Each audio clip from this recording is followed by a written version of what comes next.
They called me a madman. They said I was coping, that it wouldn't happen. But guess what? It just did!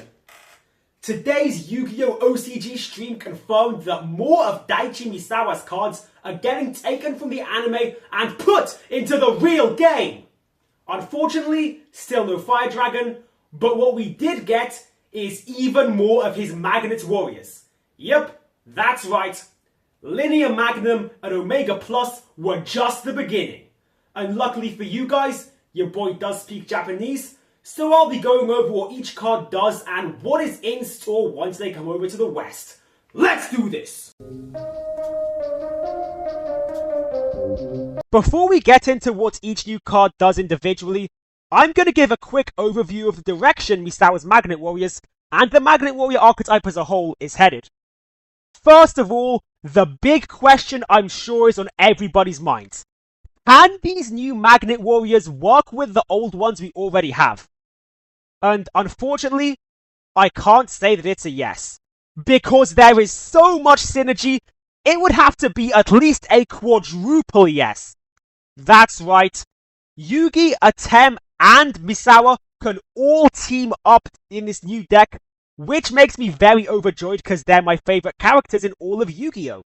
I'll get onto the combos a bit later, but yeah, it's worth noting that even with these new cards from the stream, we still don't have all the Magnet Warriors Misawa used in the anime available as real cards. We're still missing Magnet Warrior Omega Minus and Conduction Warrior Atom. But I am almost 1000% we're going to get them sooner or later. I mean, both Linear Magnum and Omega Plus were released as standalone promos with no confirmation we'll be getting anything else, and now look at where we are. These new magnets turn the deck into a solid control deck that focuses on utilizing the graveyard and doing a bunch of stuff on your opponent's turn. And also, I'm sure a few of you are wondering, do they have the plus-minus gimmick from the anime? For those of you who haven't watched GX, watch it now. And also, in the anime, these magnets would have a gimmick where they could make an opponent's monster either a plus monster or a minus monster, and then if you had a plus monster and the opponent had a minus monster, they'd be forced to attack, and if they had the same charge, they couldn't attack. As you'd expect, this would be completely useless in the modern state of Yu-Gi-Oh! And it would probably still be useless back then, which is why they weren't printed. Luckily, Konami realized that no one would play these if they had that gimmick, so they reworked it completely. Now their whole thing is that if your opponent has an Earth monster, their effects either activate or get upgraded to stronger effects. I like what they're doing here, see? They've still got the whole magnets connect or repulse each other theme, but they've actually made it viable. So how do you give your opponent an Earth monster? Well, the Summon Sorceress is unbanned, so you can use her, and also, if that wasn't enough, the magnets do now have a very neat in-archetype give your opponent an Earth monster, which I'll get onto later. Now, what I'm sure you've all been waiting for, let me translate these cards for you. The first card revealed on stream technically wasn't a Magnet Warrior, it was a Magno Warrior. Yep, they've given Misawa his own combiner, and it's this handsome fellow by the name of Tellusrion. Or I guess Tellusrion if they translate it that way, because the L and the R sound in Japanese are the same thing. But yeah, whatever his name is, his whole thing is that you can only summon him by special summoning him from the graveyard, by banishing the 2 Sigma Magnet Warriors from your hand, field, or graveyard. We'll get onto the Sigmas later, but for now, this may just very well be the perfect rework that the Magno Warriors needed. Because no one wants to, draw an unsummonable brick and then wait till you draw the right materials and then sacrifice them. This guy doing it straight from the graveyard is insane. And it has beautiful synergy with the stuff we already have. Linear Magnum's effect sends for cost, so just send this guy for cost. And then, you banish your 2 Sigmas and get him out. And the best part is, these new Magnet Warriors make for an excellent rank 4 engine. So you can just X these into Gallant Granite, search Linear Magnum, and then get this combo off and get your Tellusrion. But I'm getting ahead of myself. What does this fella actually do besides come back from the dead? Well, when your opponent activates a card or effect once per turn, you can target a monster they control and destroy it, or if their monster is an Earth monster, you can take control of it. We got Ash Blossom, not Ash Blossom, I mean Ghost Ogre. We got Ghost Ogre and Widow Anchor all in one, with some hefty attack and defense stats to boost, 2500 on both.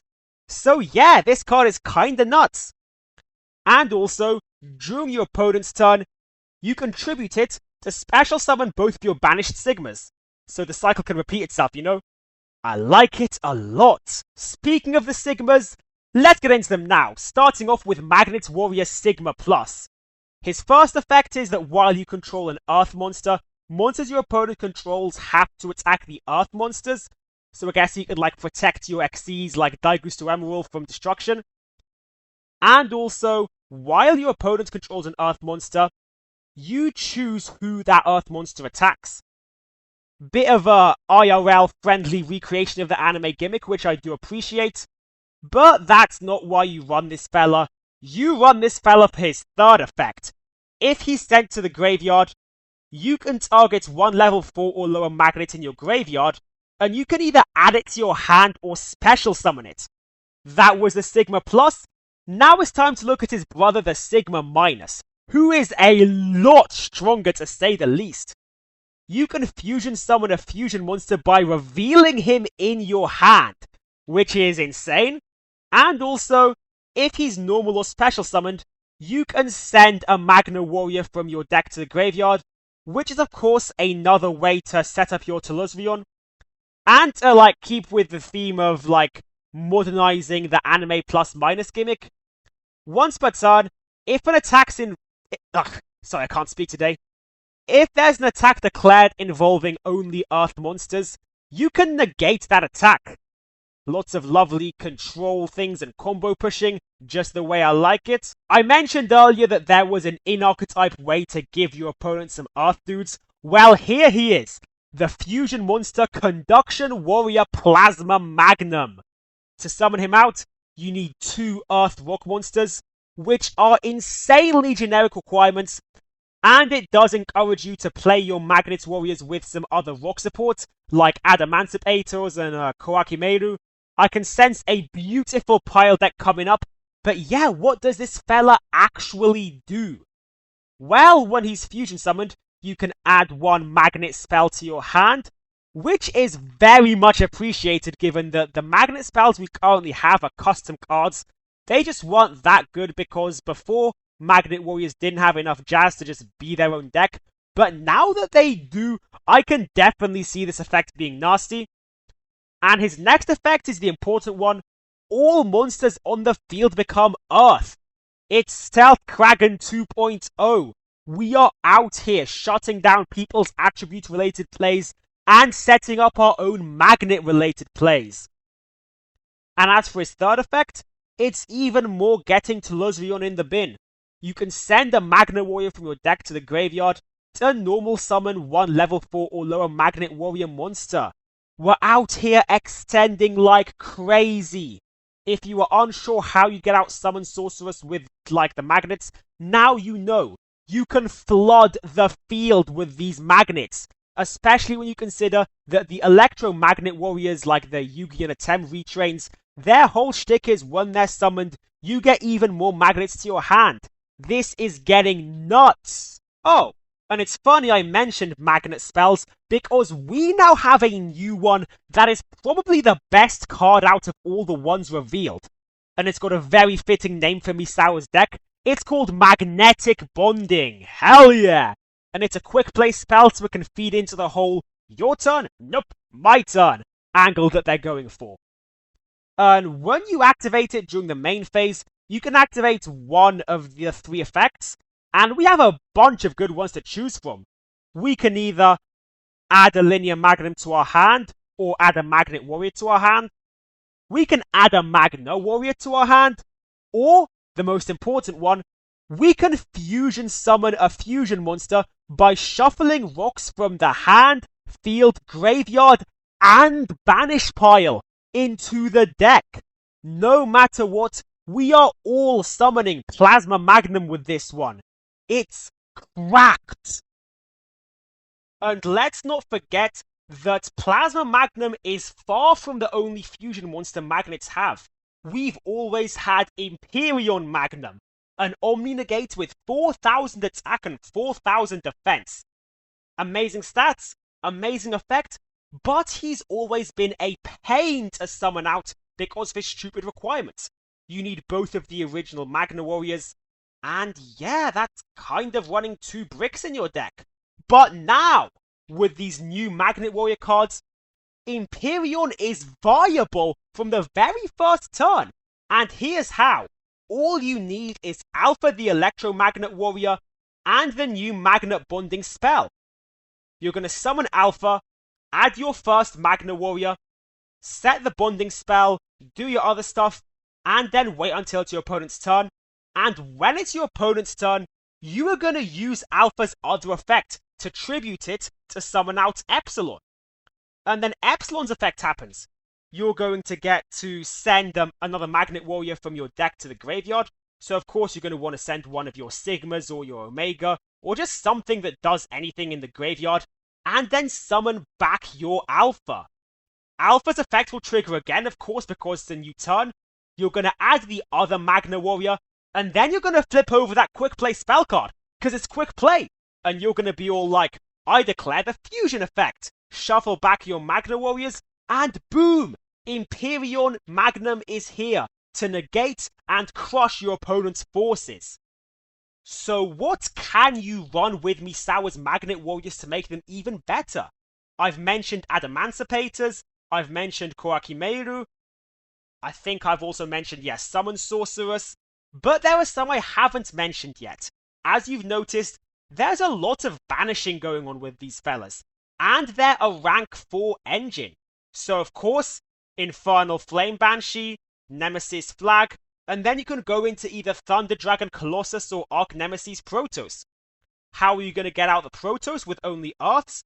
Well, from your hand traps, from your XCs, and also, let's not forget, there is that one amazing, you get an extra normal summon of a rock card, and that one's a water, so getting the attributes to whip out your Protoss is not going to be difficult at all. And speaking of banishing, Redox is also another fantastic choice for this deck. His discard effect is that he summons from the graveyard, always appreciated in a graveyard deck, and he's level 7 just like your Linear Magnum, so this could open up some rank 7 plays. And if you're in Genesis format, then Redox isn't the only dragon that banishes stuff. Let's not forget about our glorious Lego King Block Dragon. Sorry, I cannot speak today. I said Block Dragon. Because, I mean, what is there to say? He's banned in TCG for a reason. Plus, the banishing stuff isn't really going to be a cost, because you just shuffle those into your Nemesis, get out Protoss, and shebang! That's how you do it. And yet another way to get your magnets in the graveyard is True King Lithosagem the Disaster, who has the lovely additional effect of ripping stuff off your opponent's deck. This one I'm a bit iffy on though, because you do need to destroy 2 stuff in your hand, so if you destroy the wrong magnets, you are setting yourself up for a massive card disadvantage, and he's not searchable, but hey, if it works, it works. I'm just throwing around ideas here. And that is all I have to say. The age of magnets is upon us. The age of Misawa is upon us. Everybody who told me I was wrong, please write I'm sorry in the comments. And that's all I have for you today. See ya!